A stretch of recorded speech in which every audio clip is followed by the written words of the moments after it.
ونصلي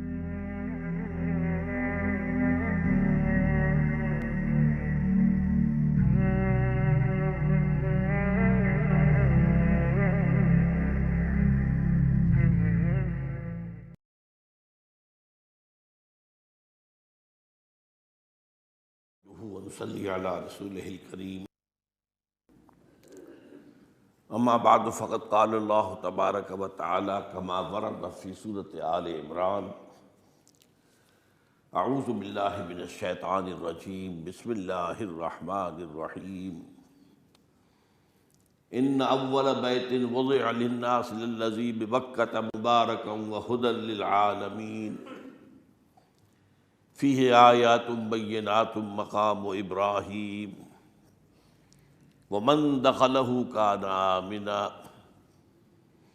وللہ علی الناس حج البیت من استطاع الیہ سبیلا ومن کفر فإن اللہ غنی عن العالمین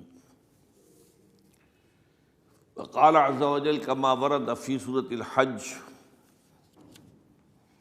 وَلِكُلِّ أُمَّةٍ جَعَلْنَا مَنْسَكًا لِيَذْكُرُوا اسْمَ اللَّهِ عَلَى مَا رَزَقَهُم مِّن بَهِيمَةِ الْأَنْعَامِ فَإِلَٰهُكُمْ إِلَٰهٌ وَاحِدٌ فَلَهُ أَسْلِمُوا وَبَشِّرِ الْمُخْبِتِينَ الَّذِينَ إِذَا ذُكِرَ اللَّهُ وَجِلَتْ قُلُوبُهُمْ وَالصَّابِرِينَ عَلَى مَا أَصَابَهُمْ وَالْمُقِيمِي الصَّلَاةِ وَمِمَّا رَزَقْنَاهُمْ يُنْفِقُونَ والبدن جعلناها لكم من شعائر الله لكم فيها خير فاذكروا اسم الله عليها صواف فإذا وجبت جنوبها فكلوا منها وأطعموا القانع والمعتر كذلك سخرناها لكم لعلكم تشكرون لن ينال الله لحومها ولا دماؤها لن ينال الله لحومها ولا دماؤها ولكن يناله التقوى منكم كذلك سخرها لكم لتكبروا الله على ما هداكم وبشر المحسنين صدق الله العظيم رب اشرح لي صدري ويسر لي امري واحلل عقدة من لساني يفقهوا قولي اللهم ربنا الہمنا رشدنا واعذنا من شرور انفسنا اللهم ارنا الحق حقا وارزقنا اتباعه وارنا الباطل باطلا وارزقنا اجتنابه آمین یا رب العالمین۔ آج ذی الحجہ کی 3 تاریخ ہے، گویا کہ ٹھیک ایک ہفتے کے بعد عید الاضحیٰ آ رہی ہے۔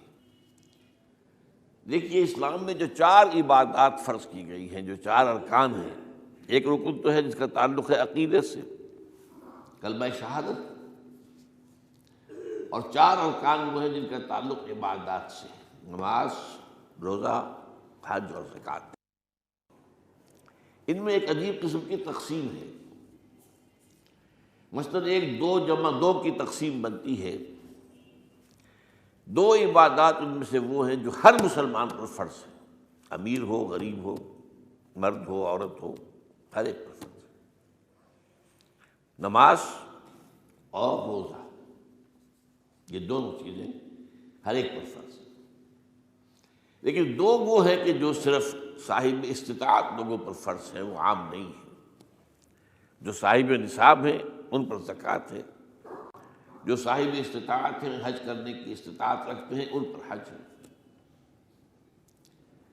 اس میں 2 جمع 2 کی ایک تقسیم اور آتی ہے، ایک اور اعتبار سے۔ قرآن میں زیادہ ایمفیسس 2 عبادات پر ہے، نماز اور زکوٰۃ۔ اقیموا الصلاۃ وآتوا الزکاۃ، اقیموا الصلاۃ وآتوا الزکاۃ، اقیموا الصلاۃ وآتوا الزکاۃ، یقیمون الصلاۃ ویؤتون الزکاۃ۔ یہ گویا کہ بندھا ہوا ہے ایک جوڑا، جبکہ یہ صورتحال جو ہے روزے کی بھی نہیں ہے اور حج کی بھی نہیں ہے۔ صلاۃ اور زکوٰۃ کا حکم بے شمار مرتبہ قرآن میں آیا، اور روزے کے سارے احکام ایک مقام پر سورہ بقرہ کے 23ویں رکوع کی 6 آیات میں سب کا سب بیان ہوئی۔ باقی تو بعض جگہوں پر اس کا صرف اس اعتبار سے تذکرہ ہے کہ اگر کوئی کفارہ ادا کرنا ہے اس کے لیے اتنے روزے رکھ لو، ورنہ یہ ہے کہ روزے کا اپنی جگہ پر مستقل بذات جو ہے وہ ذکر یا حکم موجود نہیں۔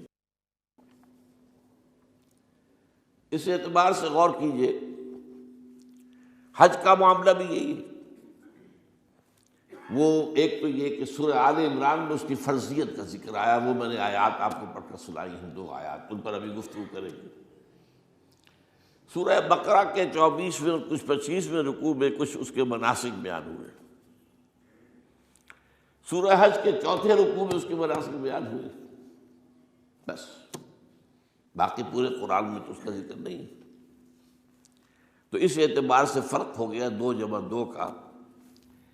لیکن یہ جو جن کی اہمیت اس اعتبار سے کم ہو گئی ہے، اللہ تعالیٰ کی عجیب حکمت نظر آئی کہ ہماری جو 2 عیدیں ہیں وہ ان 2 عبادات کے ساتھ منسلک کر دی گئی۔ روزوں کے اختتام پر عید الفطر، حج کے ساتھ عید الاضحیٰ۔ تو گویا کہ ان 2 عبادات کی اہمیت میں اگر کسی درجے میں کوئی کمی محسوس ہوتی ہے قرآن مجید کے بیان کے حوالے سے، تو اس کی تلافی اس سے ہو جاتی ہے کہ عیدین ہماری 2 ہی عیدیں ہیں، 2 ہی تہوار ہیں، اور وہ ان 2 عبادات کے ساتھ جوڑ دیے گئے۔ اب آخری بات سمجھیے، 3 جمع 1 کی بھی ایک تفریق ہے۔ 3 عبادات وہ ہیں جو مؤقت ہیں صرف، یعنی معلق بالزمان، ان کا تعلق وقت کے ساتھ ہے، یہ نہیں کہ کسی خاص جگہ سے متعلق ہے۔ نماز ہر جگہ فرض ہے، ہاں البتہ اس کا وقت آئے گا، اگر سورج جو ہے نصف النہار سے ڈھلکے گا تو ظہر کا وقت ہوگا، اگر کسی وجہ سے اللہ تعالیٰ کی حکمت ہو کہ سورج وہیں کا وہیں کھڑا رہ جائے تو ظہر کا وقت آئے گا ہی نہیں، ظہر فرض ہوگی ہی نہیں۔ مغرب اسی وقت فرض ہوگی جبکہ سورج غروب ہو جائے، اگر کسی وجہ سے سورج غروب نہ ہو، اور کیا پتہ یہ ساری باتیں جو ہے قیامت کا جو زلزلہ آنے والا ہے اس میں یہ ساری ہی باتیں ہونے والی ہیں، سورج مغرب سے طلوع ہوگا یہ تو وضاحت کے ساتھ کہا گیا ہے، تو مغرب کا وقت نہیں آئے گا۔ اسی طریقے سے رمضان کا مہینہ آئے گا تو روزے فرض ہوں گے۔ اس حوالے سے یہ زمانے کا تعلق تو ہے لیکن کسی مکان سے کوئی تعلق نہیں۔ حج وہ ہے جس کے تقریباً تمام مناسک جو ہیں وہ ایک خاص مقام پر ادا ہوتے ہیں۔ آپ سفر کر کے جائیے، مکہ مکرمہ جائیے، اللہ کے گھر کا طواف کیجیے، پھر وہاں سے جو بھی روانگی ہوتی ہے یوم الترویہ 8 ذی الحجہ کو نکلیے اور جا کر منا میں قیام کیجیے 1 رات، پھر 9 کی صبح کو نکلیں عرفات جائیے، عرفات میں شام تک قیام رہے گا، لیکن مغرب کی نماز کے وقت کے بعد وہاں سے نکلیں گے، مغرب وہاں پڑھیں گے نہیں، وہ جا کر مزدلفہ میں پڑھی جائے گی عشاء کے ساتھ ملا کر، چاہے کتنی ہی دیر ہو جائے۔ بہرحال یہ ساری چیزیں ایک خاص مقام کے ساتھ ہیں، منسلک ہیں، ہر جگہ پر یہ ادا نہیں ہو سکتا۔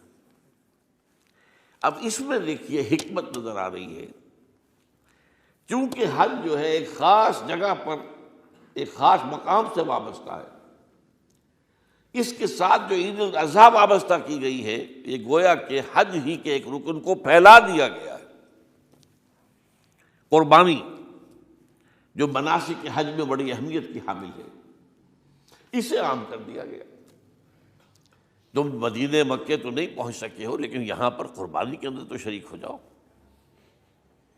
اور بعض مشابہتیں اور بتائی گئی ہیں کہ ذی الحجہ کا چاند طلوع ہو جائے تو اس کے بعد حجامت نہ کراؤ، ناخن نہ کاٹو، وہ جو کچھ بھی آپ کو معلوم ہے احرام کی کچھ پابندیاں ہوتی ہیں، ایک مشابہت کسی درجے میں، ٹھیک ہے ہم وہاں نہیں ہیں لیکن ان کے ساتھ ایک مشابہت پیدا ہو رہی ہے۔ تو قربانی در حقیقت جو ہے عید الاضحیٰ وہ گویا کہ ایکسٹینشن ہے حج کی، کہ تمام عالم اسلام کے اندر جو ہے تمام مسلمان جہاں بھی کہیں ہیں وہ حج کے اس ایک منسک کے اندر شریک ہو جاتے ہیں۔ تو یہ میں نے چند باتیں تمہیداً عرض کی ہیں ان عبادات اربعہ کے بارے میں، ان کی جو ریلیٹیو حیثیت ہے ہمارے دین میں اب آئیے حج کا معاملہ کیا ہے، وہ پورا ایک خاص علاقے سے متعلق ہے اور ایک خاص شخصیت سے متعلق ہے، یہ بھی نوٹ کر لیجیے۔ چنانچہ جو آیات میں نے آپ کو سنائی حج کے بارے میں، ان اول بیت وضع للناس للذی ببکۃ مبارکم وہدی للعالمین، یقیناً پہلا گھر جو بنایا گیا لوگوں کے لیے، یعنی اللہ کی عبادت کے لیے، کہ لوگ وہاں جمع ہوں اللہ کی عبادت کے لیے، وہ ہے جو بکہ میں ہے۔ بکہ اور مکہ یہ ایک ہی لفظ ہے۔ تورات میں بکہ کا لفظ آیا ہے، قرآن مجید میں مکہ۔ یہ تھوڑا فرق جو ہے یہ تلفظ کا ہو جایا کرتا ہے مختلف زبانوں کے اندر۔ جیسا کہ آپ کو معلوم ہوگا کہ آج کل جو عرب کے لوگ ہیں وہ قاف کو گاف پڑھتے ہیں، گل، گم، قم کی بجائے گم، قل کی بجائے گل، اقول لک اقول لک، وہ گاف۔ تو یہ جو ہے فرق ہو جاتا ہے۔ تو بکہ، وادی بکہ، یہ ہے در حقیقت مکہ مکرمہ۔ تو پہلا گھر جو بنایا گیا ہے، اور اس کے بارے میں جو یہ عام طور پر مشہور ہے کہ اس کے معمار حضرت ابراہیم ہیں، یہ بات صحیح نہیں ہے۔ اس کے معمار اول حضرت آدم علیہ السلام خود ہے۔ اول بیت ہے نا، پہلا گھر۔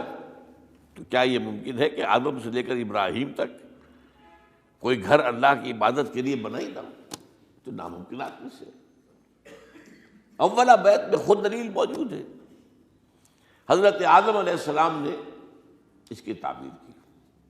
البتہ اس کے بعد بعض سیلابوں کی وجہ سے یہ عمارت گر گئی اور کچھ جو وہاں پر آبادی بنی تھی وہ بھی ختم ہو گئی۔ تو ایسے آتے ہیں، آپ کو معلوم ہے کہ یمن میں جب ان کا ایک بند ٹوٹا تھا بہت بڑا، سد معارم، تو پھر وہاں جو اتنی خوشحالی تھی اور جو وہاں پر جو باغات تھے اور جو کھیتیاں سب برباد ہو گئی، اور وہاں سے لوگ جو ہے نقل مکانی کرنے پر مجبور ہو گئے۔ یہی یمن کے قبائل تھے جو جا کر شام اور عراق میں آباد ہوئے۔ یہی یمن کے دو قبیلے تھے جو مدینے میں آ کر آباد ہوئے، اوس اور خزرج، یہ یمن کے قبیلے تھے۔ تو اس بند کے ٹوٹنے کے بعد اگر خدا نہ خواستہ اگر ہمارا تربیلا ڈیم ٹوٹ جائے کیا ہوگا؟ پچھلے دنوں خبریں آئی ہیں اخبارات میں کہ ہندوستان میں غور ہو رہا ہے اس پر کہ تربیلا ڈیم کو اڑا دو۔ وہ سوچ رہے ہیں پاکستان کو ختم کرنے کی سبیل کیا ہو سکتی ہے؟ تو بڑی سمپل ہے اور بڑا آسان کام ہے، بمبارڈمنٹ کر دینا جو ہے۔ ٹھیک ہے، ان کا جہاز آئیں، کچھ کو ہم گرا بھی لیں گے، لیکن کچھ تو آ کر جو ہے وہاں پر وہ اپنے بم جو ہے وہ ہدف کے اوپر گرا جائیں گے، کیا ہوگا؟ یوں سمجھیے کہ جو سونامی کا آیا تھا سیلاب، وہ سونامی کا سیلاب آئے گا پاکستان کے اوپر، اور ہر چیز تباہ و برباد ہو جائے گی۔ کم سے کم یوں سمجھیے کہ تقریباً 100 میل کی چوڑائی میں، اور بھی یہ سب جو ہے ریگستان بن جائے گا، ہر چیز ختم ہو جائے گا، خدا نہ خواستہ۔ دوبارہ سد معارف کے بعد یہ صورتحال واقع ہوئی تھی۔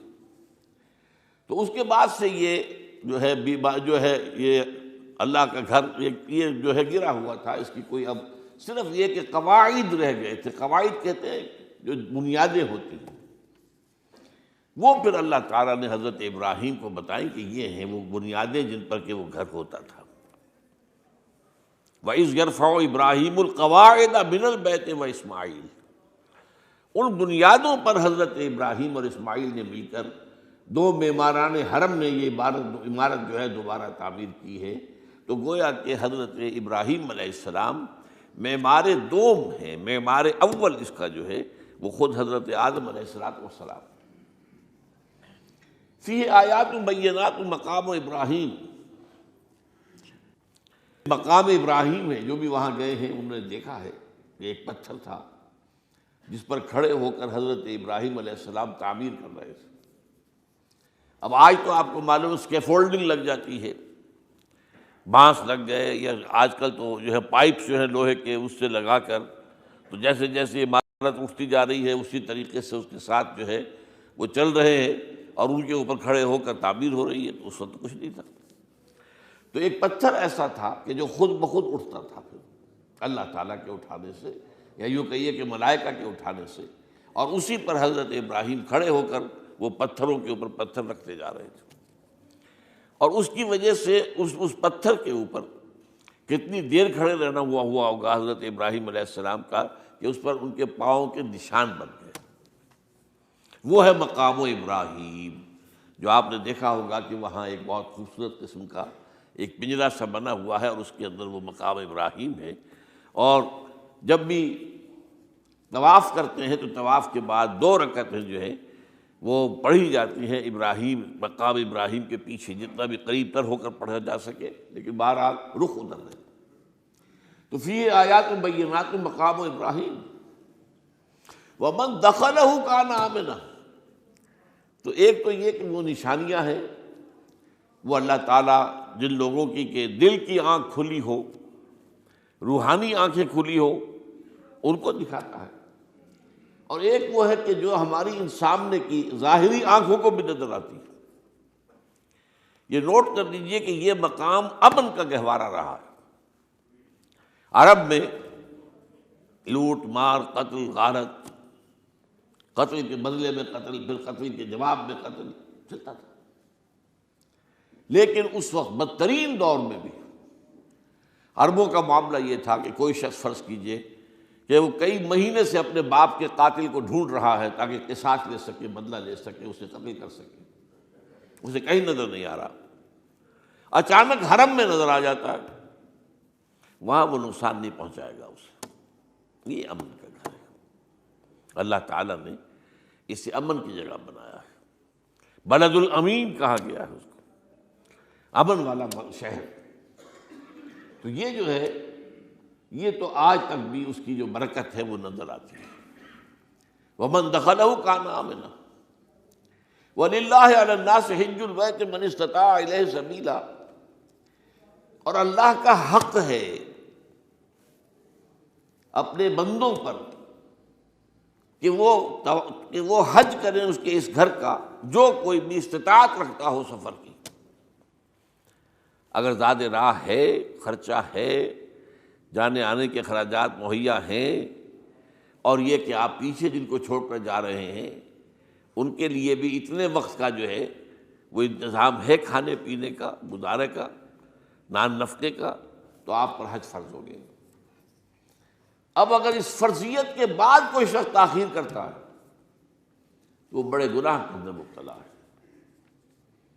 جیسے ہی فرضیت ہو جائے، پہلا کام جو ہے، پہلا قرض جو ہے، یوں سمجھیے یہ اللہ کا قرض ہے بندوں پر۔ یہ لام جو آتا ہے، لام اور اعلیٰ، لام کسی کے حق کے لیے، اعلیٰ کسی کے اوپر حق ہونا۔ وَلِلَّهِ عَلَى النَّاسِ حِجُّ الْبَيْتِ مَنِ اسْتَطَاعَ إِلَيْهِ سَبِيلًا، یہ تو اللہ کا حق ہے لوگوں پر، لوگوں کے ذمے، یہ قرض ہے اللہ کا کہ اس کے گھر کا حج کریں، جائیں، طواف کریں، اور جو بھی اس کے مناسک ہیں ادا کریں، اور وہیں پر قربانی کا بھی ہے۔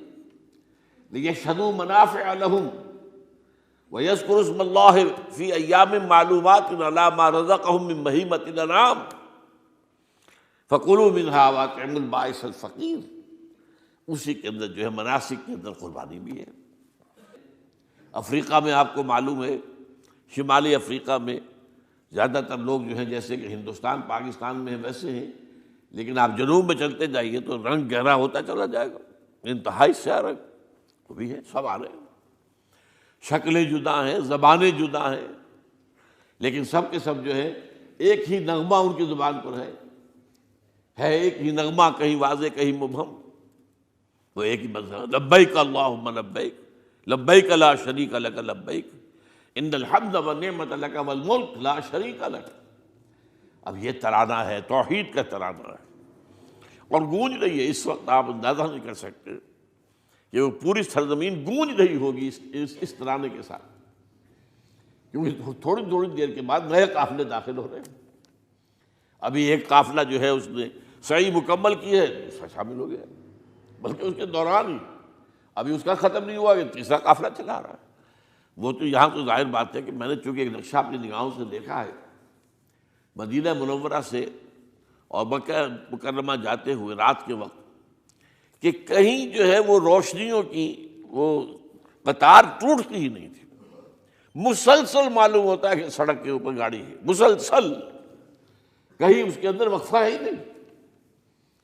اتنے بڑے پیمانے پر اتنے بڑے پیمانے پر لوگ جمع ہو رہے ہیں، زبانیں جدا ہیں، ایک دوسرے کی زبان نہیں سمجھتے، لیکن ایک زبان اور بھی ہوتی ہے جو بغیر بولے سمجھ میں آتی ہے، اس سے معلوم ہوتا ہے سب کے لیے محبت ہے، ہمارے بھائی ہیں، تمام مسلمان ہیں۔ بعض کے اندر یہ محبت کا جذبہ زیادہ ہے۔ ترکوں میں انڈو پاکستان کے لوگوں کے لیے بہت محبت ہے۔ اب وہ بات جو نہیں کر سکتے، سمجھا نہیں سکتے، لیکن ان کی آنکھوں سے، ان کے انداز سے وہ محبت ٹپکی پڑتی ہے۔ تو عالمگیریت جو ہے اسلام کی، ہمگیریت، عالمگیریت، آفاقیت، اس کا جو مظہر نظر آتا ہے وہاں تھا۔ پھر یہ کہ ہمارے ہاں کی جتنے بھی فرقہ بندیاں ہیں وہ وہاں ختم ہو جاتی ہیں۔ وہاں اہل حدیث ہیں، حنفی ہیں، مالکی ہیں، شافعی ہیں، حنبلی ہیں۔ یہ کام بھی کیا ہے آ کر انہوں نے آل سعود نہیں، ورنہ اس سے پہلے جو ہے وہ 4 مصلے علیحدہ تھے، وہاں پر 4 جماعتیں علیحدہ ہوتی تھی۔ یہ حنفی مصلی ہے، یہاں پہ حنفی امام ہے وہ پڑھائے گا، یہ شافعی مصلی ہے، شافعی امام ہے وہ نماز پڑھائے گا۔ تو یہ جو ایک تفریق تھی وہاں بھی موجود تھی، انہوں نے ختم کیا، ایک امام کے پیچھے جماعت ہوگی، اسی میں حنفی بھی ہیں، مالکی بھی ہیں، شافعی بھی۔ کچھ ہیں لوگ جو زیادہ، جن کے اندر کچھ زہر زیادہ گھل گیا ہے فرقے واریت کا، وہ پھر نہیں نماز پڑھتے، وہاں پر محروم رہتے، اس کی فضیلتوں کو چھوڑ کر جا کر کہیں اپنے جو ہے گھروں پر جہاں ٹھہرے ہوئے وہاں جا کے نماز پڑھ لیتے ہیں کہ یہ جو ہے وہابی، ان کے پیچھے ہماری نماز نہیں ہوتی۔ لیکن نہیں، عام طور پر ایسا نہیں ہے، عام طور پر سب لوگ جمع ہیں، نماز پڑھ رہے۔ اور ایک سب سے بڑا مشاہدہ جو ہوتا ہے، جو مجھے سب سے پہلے ہوا تھا پہلے حج میں، یہ 1962 کی بات ہے، تو میں نے محسوس کیا کہ یہ نماز کے اندر اختلافات جو ہیں اسلام مسلمانوں میں صرف اتنے ہیں کہ جس سے جماعت نہیں ٹوٹتی۔ اختلافات ہیں، رفع یدین ہے یا نہیں ہے، آمین بالجہر ہے یا نہیں ہے، اختلافات تو ہیں، لیکن جماعت نہیں ٹوٹتی۔ وہ جو ڈرل ہے، ڈرل جیسے کہ ڈرل ہوتی ہے، آرمی پریڈ ہو رہی ہے، وہ ڈرل ختم نہیں ہوتی۔ ایسا نہیں ہے، میں نے جب سوچا اگر کسی مسلک کے نزدیک رکوع بھی 2 ہوتے، جیسے سجدے 2 ہیں، تو وہ لوگ تو ایک رکوع کے بعد دوسرا رکوع کرتے اور باقی لوگ سجدے میں چلے گئے ہوتے، جماعت ٹوٹ جاتی۔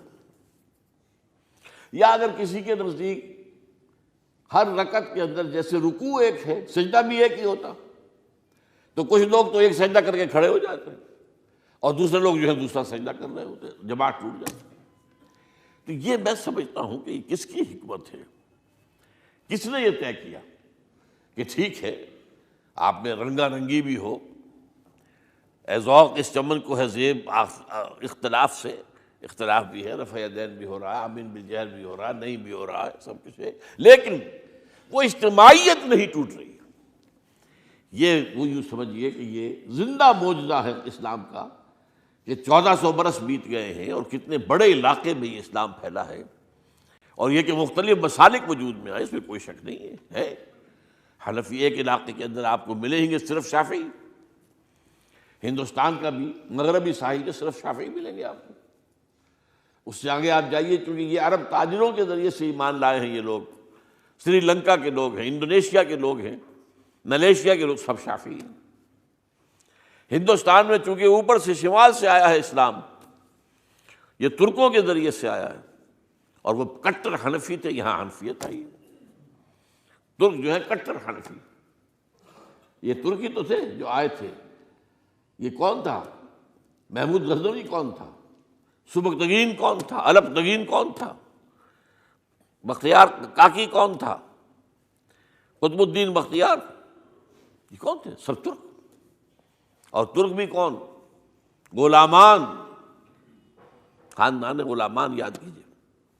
لیکن بہرحال ان کے ذریعے سے جو اسلام ان کے ساتھ آیا ہے وہ خالص حنفی اسلام، کوئی حرج نہیں۔ وہاں جا کر سب جمع ہو جاتے ہیں ایک وحدت کے اندر۔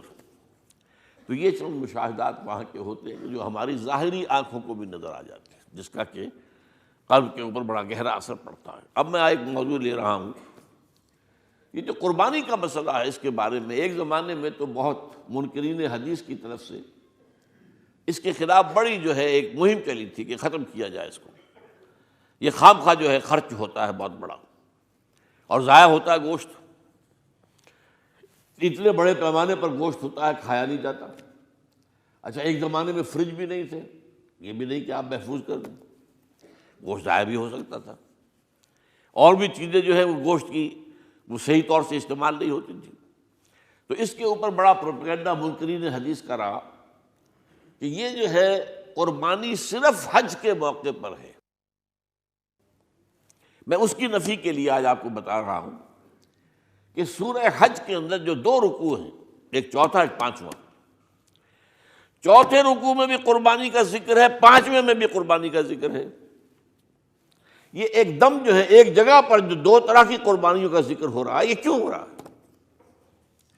چوتھے رکوع میں وہ مناسک حج کے ساتھ اس کا ذکر ہے، وہاں جو فرمایا گیا لِيَشْهَدُوا مَنَافِعَ لَهُمْ وَيَذْكُرُوا اسْمَ اللَّهِ عَلَىٰ مَا رَزَقَهُم مِّن بَهِيمَةِ الْأَنْعَامِ فِي أَيَّامٍ مَّعْلُومَاتٍ عَلَىٰ مَا رَزَقَهُم مِّن بَهِيمَةِ الْأَنْعَامِ فَكُلُوا مِنْهَا وَأَطْعِمُوا الْبَائِسَ الْفَقِيرَ۔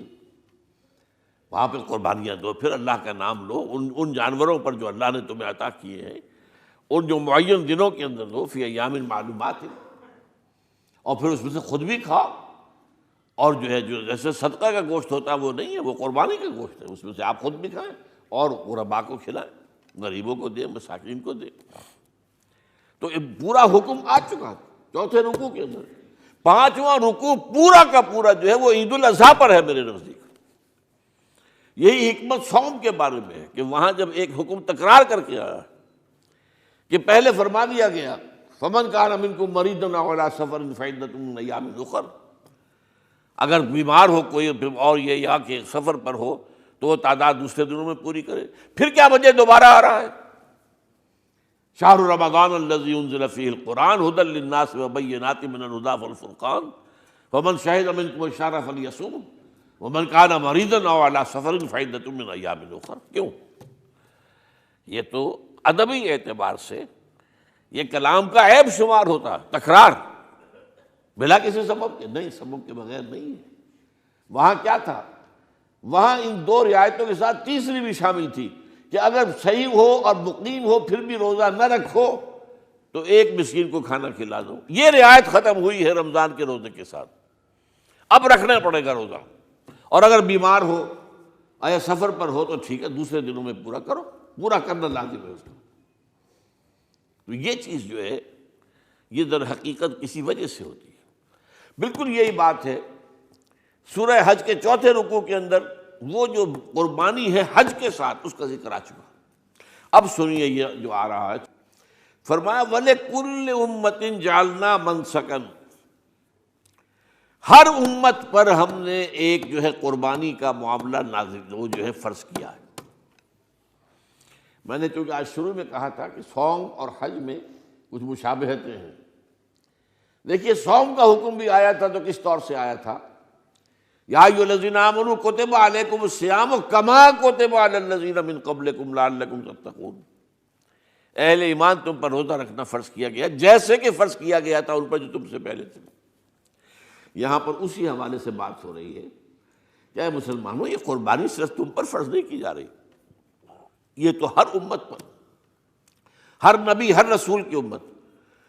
وَلِكُلِّ أُمَّةٍ جَعَلْنَا مَنْسَكًا لِيَذْكُرُوا اسْمَ اللَّهِ عَلَيْهَا، تاکہ وہ نام لیں اللہ کا، عَلَىٰ مَا رَزَقَهُم مِّن بَهِیمَةِ الْأَنْعَامِ، جو کچھ اللہ تعالیٰ نے انہیں رزق دیا ہے۔ یہ چوپائے جو ہیں حیوانات قسم کے، ان پر اللہ کا نام لے کر چھری پھیری جائے، اللہ کے نام سے ان کو ذبح کیا جائے۔ فَإِلَٰهُكُمْ إِلَٰهٌ وَاحِدٌ فَلَهُ أَسْلِمُوا۔